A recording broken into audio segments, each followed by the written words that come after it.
Hey guys, Juskewycz here with another episode of Tee to Green here with Daily Fantasy Winners. Here to talk to you about the Farmers Insurance Open. This is one of the biggest events on the West Coast as far as the PGA Tour goes. It's not a major championship, it's not a World WGC event, but it is one of the best fields you will get as far as one of the traditional regular PGA Tour events go. This is usually a very exciting tournament. Last year there was a four-way playoff between Jason Day, J.B. Holmes, Scott Stallings, and Harris English. And Jason Day was victorious in that, winning on the second playoff hole, I believe, on the par 3 on the backside. In any case, this is at Torrey Pines in La Jolla, California, just north of San Diego. This place has two golf courses, I should say. There's the North Course and the South Course. I have played both courses, and so when I'm talking about both these courses, this is both going to be from experience in playing both, even though this was quite a while ago when I played it, probably 10, 15 years ago. But this is going off of experience and as well as going off of research as well in a lot of the data. So the North Course and the South Course. Thursday and Friday, the players play one round at one course and the second round at the other. The cut will then happen after Friday, and then the South Course will be used Saturday and Sunday. So there will be a total of 54 holes at the South Course and 18 holes at the North Course. And so the South Course is much tougher than the North Course.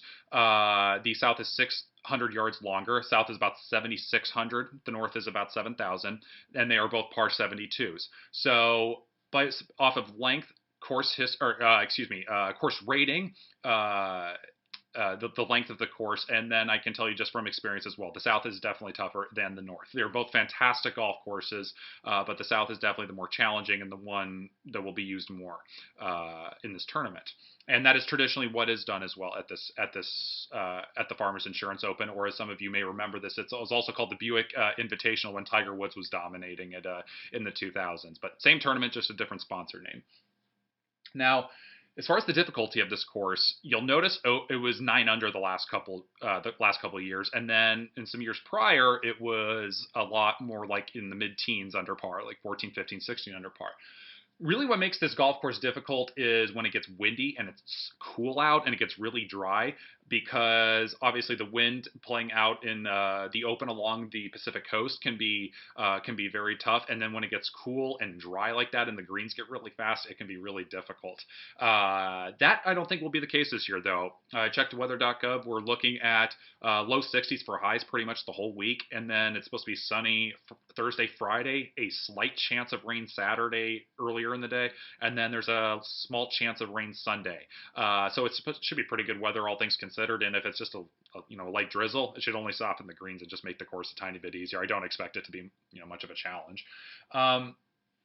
Let's see here. The one thing that gets really interesting about this tournament, I think this is one of the toughest tournaments to pick from a DFS perspective.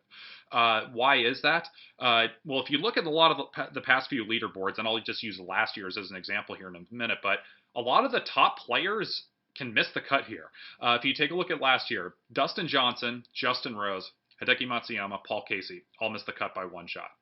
Billy Horschel and Justin Thomas missed it by 2 shots. Phil Mickelson missed it by 3 shots. And Jordan Spieth missed it by 4 shots. That gives you an idea of what can happen at this field or in this tournament.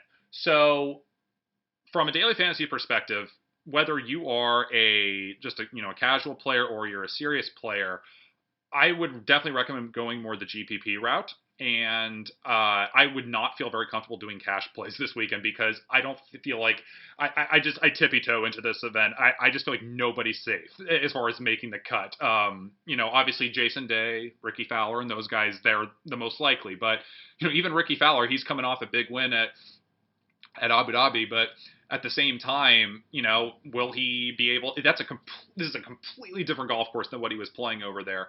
And I am a huge Fowler fan, but between that, it's a completely different style of course. And what I've seen here in tournament history, I'm just saying nobody is safe on this one. So in any case, I would definitely go more the GPP route and definitely make a few different lineups or several different lineups and go that route. That would be my recommendation. So as far as strategy goes, if you look at a lot of the past few leaderboards as well, not only will you find a lot of names you maybe necessarily wouldn't expect near the top of the leaderboard, you're going to find a mixture of different players in terms of their style of play. You'll find a lot of longer hitters and you'll find a lot of shorter hitters. Really what it comes down to is the one correlation you'll see here is that driving accuracy really helps here in hitting the fairway. So you might think, okay, let's just look at driving accuracy for here. The problem with that is the data is minimal of what you're going off of for this season in 2015-16. And players, yes, recent performance does matter in golf when it comes to driving accuracy, but it's hard to do that a little bit because you do need a certain kind of sample size as well to go off of. And it's really tough in this case because we have only 3 events from the 2016 portion. Then most people had at least a month off or more, and then they were playing, golf courses, back in November and October that were also a lot easier, as far as, well, obviously scoring average, but as well as the driving accuracy statistics go with much wider and friendlier fairways. So this in particular is really hard to interpret the data as far as the driving accuracy goes. So I hate to say it, but it's almost a little bit of a crapshoot as far as being able to dissect and pick it very accurately. But I will say this though, there are a few things we can look at though. As far as who we think has the best chance of winning and doing well for our lineups. The first thing I'm going to say is really good course history, and I'm not talking about this player won it just one season. I'm talking about does somebody have they posted a lot of top 10s at this event over the last 5 to 10 years, so to speak. More like 5 years, I should say, is a little bit more important. But in any case, this somebody really in particular played well at this course, and is somebody also maybe particularly really good in the West Coast portion of the schedule as well. The other thing we can look at as well is are certain players really good typically on the coast.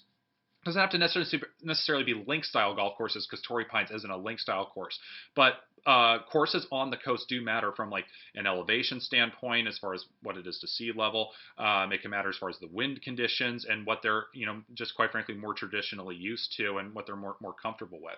And then as far as the last thing, just people that are playing well as of late in all phases of their game. You want to see somebody that's putting it together really in all phases that doesn't, maybe not somebody that's, posting, they have a few top 20s, but they seem to be spraying the ball all over the place. So, we don't want that. We want somebody that's really does not seem to have any holes in their game and that really seem to be peaking at the right time. Okay, so to the picks. The first player I'm going to give you, and this is by far my favorite pick. I've recommended him a couple times now, and that is Brandt Snedeker. And I'm going to show you golfstats.com here really quickly. This is PGAtour.com is an outstanding website with many detailed statistics, and I highly recommend you do that. But golfstats.com does show a lot of great data as well that is really easy and clear to see. This is the free version. There is a paid version that is really good. It's $15 a month, or I think it's like $80 for a yearly subscription. I forget what the exact numbers are, but in any case, this is the free version. And I'm just going to show you what Brandt Snedeker is, and you can do this for any player, PGA Tour, Web.com Tour, whatever. They got everything you need here. But so if you go here to choose a tournament and you want to find out for the Farmers Insurance Open, and you want to find out for Brandt Snedeker, click on scores per year or player. Go here and then type in Brandt Snedeker and hit go. We can look at Brandt Snedeker's tournament history here at the Farmers Insurance Open. Now you're going to notice I wouldn't worry about all these cells down here for the free version because you're going to say, why are only some of these cells filled with data? The reason why is this is the free version. They want you to buy the paid version for this. But just for this up here I'm showing you, it'll tell you very quickly. Snedeker has played in this event 9 times. He's made the cut 7 times. And he has 5 top 10s. That is very good course history over also, we're not talking about, it's like Phil Mickelson has won this tournament back in the mid to late 90s. And that really, yes, Phil's going to be a favorite in San Diego as far as from the fan perspective. But as far as it's something that Phil was doing in the mid 90s and mid to late 90s isn't going to pertain too much to what's going on right now. So in any case, Brandt Snedeker is somebody I definitely like. He has great course history here. He's playing extremely well as of late. He finished second at the Sony Open. He lost in a playoff, and he had so many opportunities to beat Fabian Gomez down the stretch when Gomez started struggling, but unfortunately just couldn't make one or two more putts down the stretch. And then he also finished tied for third at the Hyundai Tournament of Champions. Snedeker is hitting on all cylinders, and quite frankly, he is somebody that should be consistently making the Ryder Cup team and the President's Cup team every single year and be in the top 10 of the official World Golf Rankings. I really do believe that. Similar to the same reasons why I loved Jason Day so much last year, even before he hit his peak at the end of the season, why I kept recommending him over and over if you've read my articles in the past.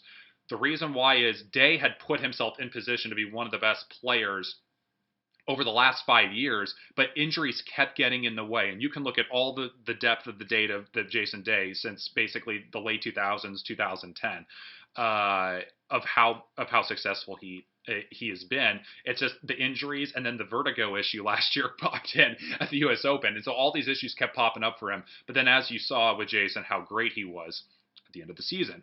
Snedeker has battled rib injuries and a couple other minor things like that that kept getting in the way for Brandt. And Snedeker is somebody that I won't say he's the next Jason Day or the next Rory McIlroy, Jordan Spieth, but I do believe he is somebody that you are going to see play extremely well this year. And this is not a fluke here to start the 2016 portion of this season.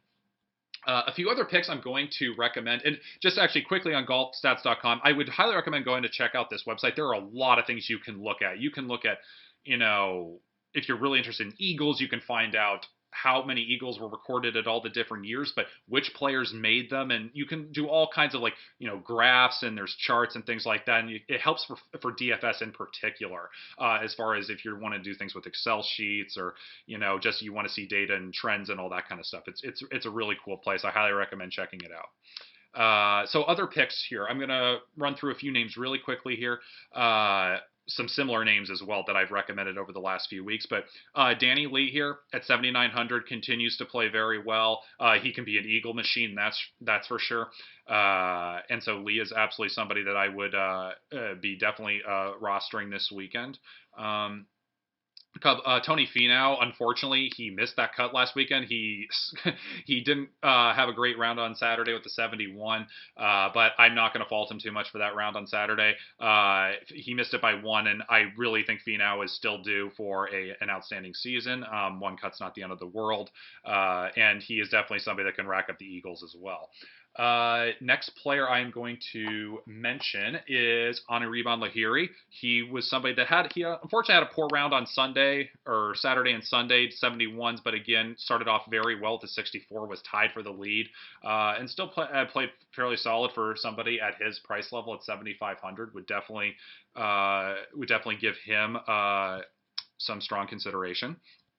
Matt Jones at 7,400, somebody that's very good on the coast. He's very good of playing not just link-style golf courses, but he seems to always do well. If you look at his past history, he seems to always be playing well on the coast, and I find that extremely interesting. His odds per dollar are very good as well, if you go ahead and check that out on our website. So there is something there with Matt Jones that Vegas seems to like, and so I'm all for it with Matt Jones, and I think he's underpriced, just quite frankly a little bit too. And all these guys I'm listing, I think, are quite frankly simply underpriced. And then the last guy I'm going to mention is the sleeper, Brett Stegmeyer, 6,600. He has made 6 of 7 cuts already to start his PGA Tour season. He had 3 top 10s to close out his Web.com tour in 2014-15 that gave him the PGA Tour card, and he seems to be making every start count. He's getting his hands on as many tournaments as he can, and so Stegmeyer's playing very solidly, and somebody just a lot of people don't know about, and so I'm going to continue to play Stegmeyer a little bit, or I would continue to play Stegmeyer a little bit in your lineups as well, as far as some GPP consideration. And that is it. Thank you for watching this video. Please remember to like and subscribe our Twitch and YouTube pages. And then, of course, you can follow or tweet me at Nick Juskewycz, and then, of course, at DFantasyWinners for DailyFantasyWinners.com. Thanks, everyone. Have a good day.